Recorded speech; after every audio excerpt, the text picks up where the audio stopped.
Hey everybody, it's Sean Waters. Welcome back to the Wisdom Workshop presents Writing the Good Life. This is episode 11 on the idea of a personal dashboard, particularly a health, work, play, love dashboard, thinking about how to begin where we are to find greater coherence between who we are, what we believe, and what we do.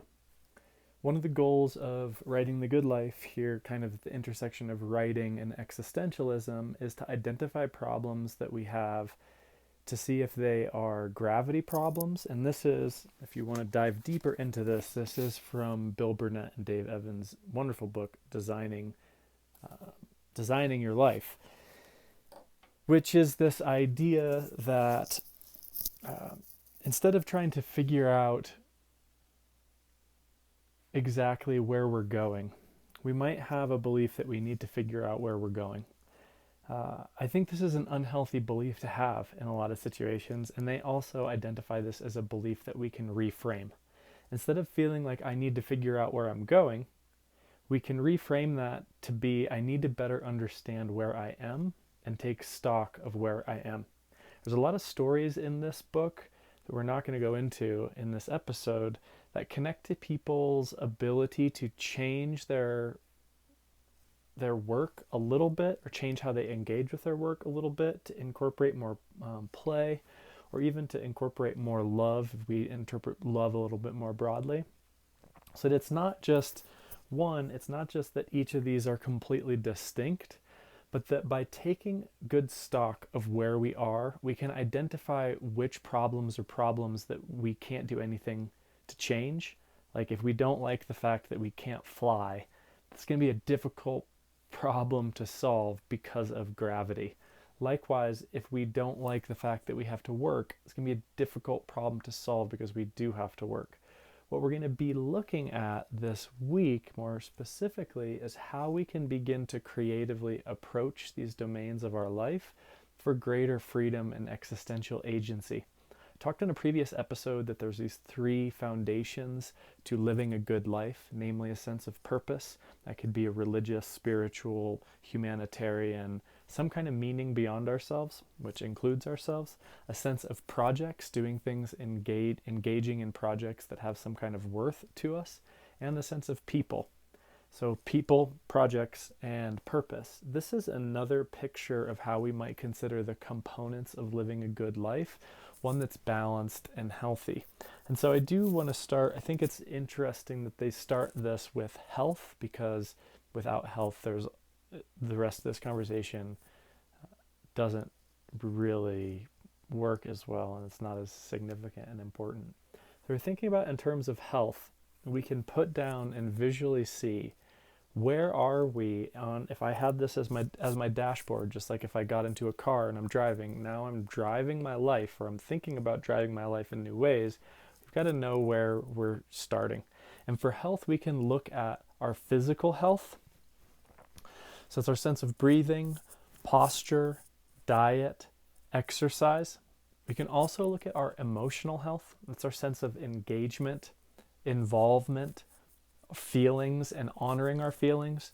There's really interesting research on emotional health that a lot of emotions we need to feel and let them move through us. And then if we're not fully feeling our emotions, that's kind of a problem. So if, our emotional health is a whole nother topic, but that is part of health. Our mental health, how we're framing our experience, how we're talking about ourselves to ourselves, how we are working with the funks that we get in. We could also say a sense of spiritual health, which I would identify as an existential sense of purpose that we have. And what we're going to do going through, we might as well say, where our health is. And we actually can put a mark on this. This is also as a standpoint, this is week 2 of a 7-week program. And 7 weeks is deliberately and carefully and consciously chosen as the amount of time frame it takes to kind of cement a habit or a pattern into your behavior. About 40 days, the research varies on how long it takes to make a meaningful change in your behavior to have it become more effortless and have it stick and become part of your identity. And so we're kind of thinking about where and what and how could I move forward without completely upsetting the balance that I already have with my relationships, work, sense of play, and sense of self. So we're working to start here. Just as an example, I'm going to say that I'm about 2/3 of the way on health. I feel pretty good about my diet, but I could do a little bit better there. And I feel good about my walking, but I could do more weight training and do a little bit more postural work with my physical health. Mental health, feel pretty good about. Could probably work on some self-talk and some framing around that. And emotional health, I also feel like that's an area where I could be healthier by allowing myself to feel some of the things that I don't feel comfortable feeling. With work, this is specifically what we mean, that what you're doing to get paid and how you're making a living, which can overlap with play and love in interesting ways, as we'll see. And this is our sense of engagement and fulfillment at work, where we are with that. I feel like I'm pretty darn full in all the work that I'm doing, just because there's a lot of it, and I keep on taking more different jobs. Play, I want to spend a little bit of time on, just because this could mean different things, and we're going to spend some time on it in 2 episodes on how to have a happier second childhood. Play, Evans and Burnett define as something you do for its own sake, something you do for the enjoyment of it. A child doesn't play so that they can advance on the play ladder. They don't play so that they can get something out of it. They play because playing is fun. When you're engaged in play, you're doing something not only for the intrinsic value of it, so you're doing it because you enjoy the activity of itself, you're also absorbed, involved, enmeshed in the moment, in present awareness. As you gain mastery in your sense of play, this can morph into what positive psychologists call a flow state. But this is just really the sense of doing things for their own sake and having a lot of fun with it. And how much of that do we actually give ourselves time to do is really actually, this goes along with rest. So being able to rejuvenate, rest, take it easy is a huge part of us having enough energy to bring back to this. And I honestly feel like I could probably take more time to play. And then love is our sense of human relationships, broadly speaking. We just got out of Valentine's Day, and this isn't a kind of only romantic Disney type love. This is our sense of being embedded in the human community. This could be friendly love. This could also be love of an engaged project with other people, or love of a kind of project, love of a craft. You could really love reading and get some kind of human connection out of that. This is really the sense of people, of the relationships that we have. I'm going to go pretty full on this. Pretty good. Okay, so as my example, this actually looks pretty good, but there is room, I'm seeing, that I could most make progress in the area of play and rest, and really schedule some time to have more play, maybe in the studio. And also that there's some more, I think actually some interventions with some health would be really helpful for me too. Some strength training for me. And also I think I could get my love meter to go up a little further by really making more time to talk with friends and feel those kind of friendships that I could be tending to, but I'm not tending to well enough. Okay, we're going to move this framework, which is one real helpful way to think about the kinds of growth we want to be making, in through the next week, and think about how we can start using. Next week, we're going to explore research and note-taking as a way of advancing these goals. why I like this and why I wanted to slow down and go over this is that too often we think about education as something that when we sign up for an educational course, we basically consume the material and then make something with it. This really suggests that you are in the driver's seat of where you want to go and on what roads you would like to take.